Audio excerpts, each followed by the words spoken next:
दोस्तों, आज की सबसे पहली और बड़ी खबर। झारखंड में महामारी घोषित हुआ ब्लैक फंगस, कैबिनेट ने दी मंजूरी। दोस्तों, राज्य सरकार ने ब्लैक फंगस को महामारी घोषित कर दिया है। हेमंत सोरेन कैबिनेट की बैठक में सरकार ने इस पर निर्णय लिया है। जी हां, इसके लिए रेगुलेशन बनाया जा रहा है। ब्लैक फंगस के संदिग्ध और पुष्ट मामलों का अब झारखंड में ट्रीटमेंट महामारी के प्रावधानों के अंतर्गत होगा। सरकारी और निजी अस्पतालों में इससे संबंधित गाइडलाइन जल्द मिल जाएगी। गौरतलब है कि झारखंड में ब्लैक फंगस के मरीजों की संख्या 135 हो चुकी है, जबकि अब तक 26 लोगों की ब्लैक फंगस से मौत हो चुकी है। वहीं 50 मरीज ठीक होकर डिस्चार्ज हो चुके हैं। दोस्तों, झारखंड के बेरोजगार युवाओं के लिए बड़ी खबर सामने आ रही है। जी हां, झारखंड के बेरोजगारों को प्रोत्साहन राशि देने की प्रक्रिया शुरू। दोस्तों, झारखंड सरकार राज्य में बेरोजगार युवाओं को प्रोत्साहन राशि देने की प्रक्रिया शुरू कर दी है। इसके लिए राज्य के श्रम नियोजन एवं कौशल विकास विभाग की ओर से अलग अलग जिले में बेरोजगारों से आवेदन मांगे हैं।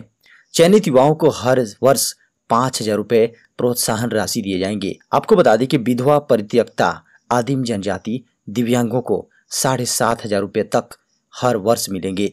योजना का लाभ केवल झारखंड के बेरोजगार युवाओं को ही मिलेगा।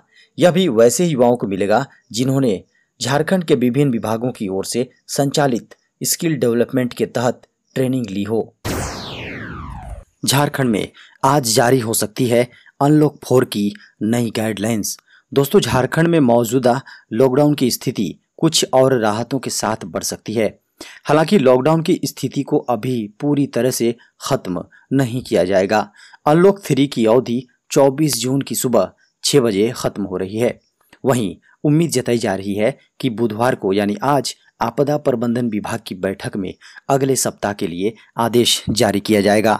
झारखंड की हेमंत सरकार कोरोना वायरस संक्रमण को लेकर कोई खतरा मोल नहीं लेना चाहती है। झारखंड में अभी सुबह 6 बजे से शाम 4 बजे तक दुकानों को खोलने की अनुमति है। शादी विवाह में अभी भी मात्र 11 लोगों को ही शामिल होने की अनुमति है। झारखंड में एक जिले से दूसरे जिले में परिवहन और राज्य से बाहर जाने और दूसरे राज्यों से आने के लिए भी सख्त नियम लागू हैं। बिना ई पास के परिवहन करने पर पुलिस कार्रवाई कर रही है। देवघर में विश्व प्रसिद्ध श्रावणी मेले को लेकर संशय बरकरार। दोस्तों, सरकार ने विश्व प्रसिद्ध देवघर के श्रावणी मेले को लेकर अब तक कोई बैठक नहीं की है। बताया जा रहा है कि पूरी संभावना है कि इस वर्ष भी श्रावणी मेले का आयोजन नहीं होगा। कोरोना पर नियंत्रण के लिए सरकार हर तरह के प्रयास कर रही है। एयरपोर्ट और रेलवे स्टेशनों पर यात्रियों की कोरोना जांच की जा रही है। झारखंड में 22 अप्रैल से लागू लॉकडाउन के कारण संक्रमण की स्थिति बहुत हद तक संभली। इसके बाद सरकार ने थोड़ी थोड़ी राहत देते हुए राज्य को अनलॉक करना शुरू किया है।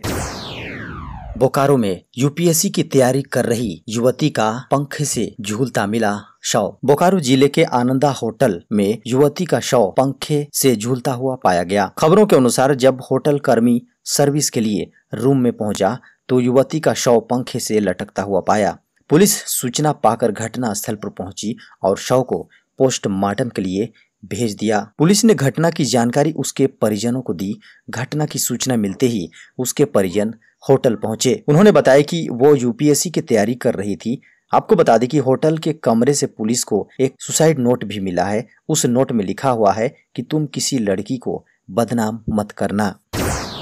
झारखंड में मिला ब्लैक फंगस का एक और संदिग्ध, 26 लोगों ने गंवाई जान। झारखंड में ब्लैक फंगस के 136 मामले सामने आ चुके हैं।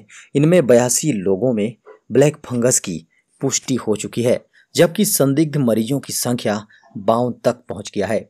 इस बीमारी के कारण 26 लोगों ने अब तक दम तोड़ दिया है। वहीं इससे ठीक होने वाले लोगों की संख्या 52 है। इस बीमारी से 62% लोग उबर चुके हैं। बोकारो से 2, चतरा से 2, देवघर से 1, धनबाद से 5, दुमका से 1, पूर्वी सिंहभूम से 19, गढ़वा से 2, गिरिडीह से 4, गोड्डा से 1, गुमला से 1, हजारीबाग से 4, जामताड़ा से 1, कोडरमा से 3, पलामू से 2, रामगढ़ से 4, रांची से 30 लोग शामिल हैं। दोस्तों, राशन कार्डधारियों के लिए बड़ी खबर सामने आ रही है। अब कम अनाज नहीं तौल पाएंगे दुकानदार, मिलेगा गरीबों को पूरा राशन। दोस्तों, केंद्र सरकार ने राशन की दुकानों पर इलेक्ट्रॉनिक पॉइंट ऑफ सेल यानी ईपॉस उपकरणों को इलेक्ट्रॉनिक तराजू के साथ जोड़े जाने को बढ़ावा देने के लिए खाद्य सुरक्षा कानून नियमों में संशोधन कर दिया है। सरकार ने लाभार्थियों के लिए अनाज तौलते समय राशन की दुकानों में पारदर्शिता बढ़ाने और नुकसान को रोकने के उद्देश्य से यह कदम उठाया है। राष्ट्रीय खाद्य सुरक्षा अधिनियम के तहत सरकार देश के लगभग 80 करोड़ लोगों को प्रति व्यक्ति प्रति माह 5 किलो गेहूं और चावल क्रमशः 2-3 रुपए प्रति किलोग्राम की रियायती दर पर प्रदान कर रही है। एक आधिकारिक बयान के अनुसार खाद्य एवं सार्वजनिक वितरण विभाग ने NFSA 2013 के तहत लाभार्थियों को उनकी पात्रता के अनुसार सब्सिडी वाले खाद्यान्नों का वितरण सही मात्रा में वितरण सुनिश्चित करने के लिए 18 जून 2021 को एक अधिसूचना जारी की। झारखंड में तीसरी लहर के दस्तक से पहले सभी जिलों में लगाए जाएंगे 38 ऑक्सीजन प्लांट। झारखंड में कोरोना के संभावित तीसरी लहर को देखते हुए सभी जिलों के हॉस्पिटल्स में ऑक्सीजन जनरेशन प्लांट लगाए जाएंगे, जिससे ऑक्सीजन के लिए किसी और पर निर्भर न रहना पड़े। वहीं जिन जगहों पर PCA प्लांट नहीं होंगे वहां पर सिलेंडर उपलब्ध कराए जा रहे हैं, जिससे पर्याप्त मात्रा में ऑक्सीजन उपलब्ध हो और जरूरत पड़ने पर इस्तेमाल किए जा सके। केंद्र सरकार ने देश भर में ऑक्सीजन प्लांट लगाने की योजना बनाई है, जिसके तहत झारखंड में 38 प्लांट लगाए जाने हैं। इसके लिए सरकार की ओर से ही 3 बड़े ऑर्गेनाइजेशन को नॉमिनेट किया गया है, जिसमें DRDO 29 प्लांट बनाएगी, जबकि CMSS 4 और हाइट्स 5 प्लांट का निर्माण करेगी। झारखंड कैबिनेट का बड़ा फैसला, खिलाड़ियों की नियुक्ति के लिए अर्हताओं का शिथिलीकरण की स्वीकृति। दोस्तों, झारखंड कैबिनेट ने बड़ा निर्णय लिया है। झारखंड खिलाड़ी सीधी नियुक्ति नियमावली 2014 के तहत अनुशंसित खिलाड़ियों के नियुक्ति के लिए निर्धारित अर्हताओं के शिथिलीकरण की स्वीकृति दी गई है। जिन 7 खिलाड़ियों के अर्हताओं का शिथिलीकरण होगा उसमें फरजाना खान, सरिता तिर्की, लखन हांसदा, दिनेश कुमार, लवली चौबे, कृष्णा खलको और N विजय कुमार शामिल हैं। झारखंड में अगले 24 घंटे तक बारिश का बना रहेगा मौसम। दोस्तों, मानसून की सक्रियता में कमी आने के बावजूद झारखंड में बारिश होने का सिलसिला जारी है। राजधानी में मंगलवार को धूप निकलने के बाद झमाझम बारिश हुई।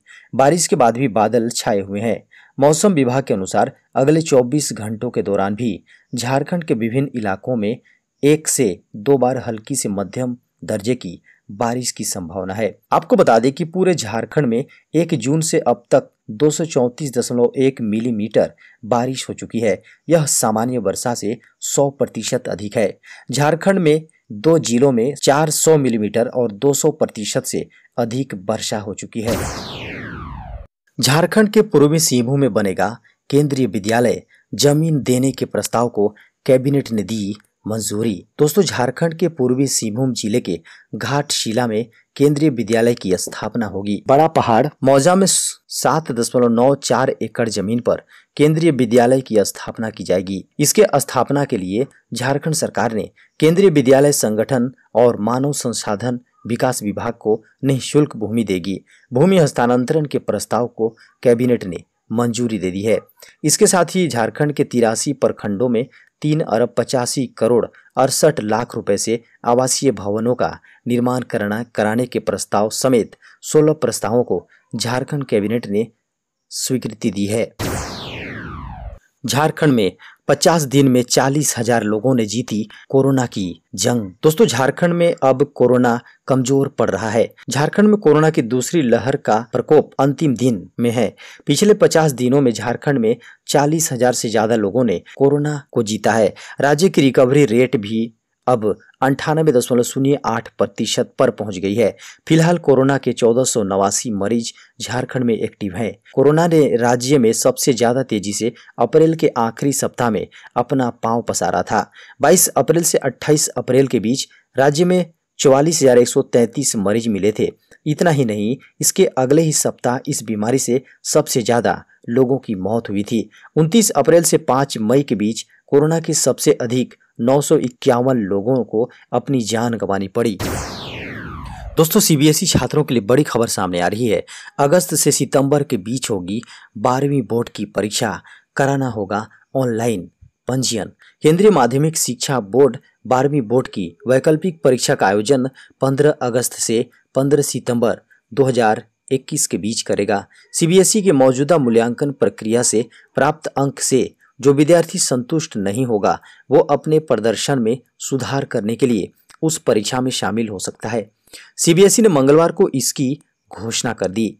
आपको बता दें कि कोरोना की वजह से इस वर्ष 12वीं बोर्ड की परीक्षा आयोजित नहीं की जा रही है। विद्यार्थियों में इसे लेकर मिली जुली राय है। आपको बता दें कि सीबीएसई ने कुछ दिन पहले ही 12वीं बोर्ड का रिजल्ट तैयार करने के लिए मूल्यांकन की नीति तय की थी। इसके लिए 13 सदस्यीय कमेटी का गठन किया गया था।